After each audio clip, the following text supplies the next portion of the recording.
a test of the NOAA Weather Radio Alert System. During hazardous weather and emergency situations, the alert tones which were just broadcast will automatically activate special receivers to alert you of impending hazards. This test is normally conducted weekly around 11 a.m. If hazardous weather is imminent or occurring, the test may be canceled.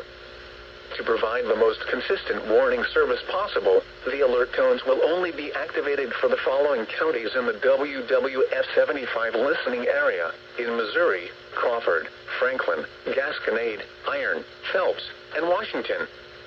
If your receiver was tone activated, the alert function will automatically reset after the test. This concludes our test for this week, and we will now resume normal programming. Thank you.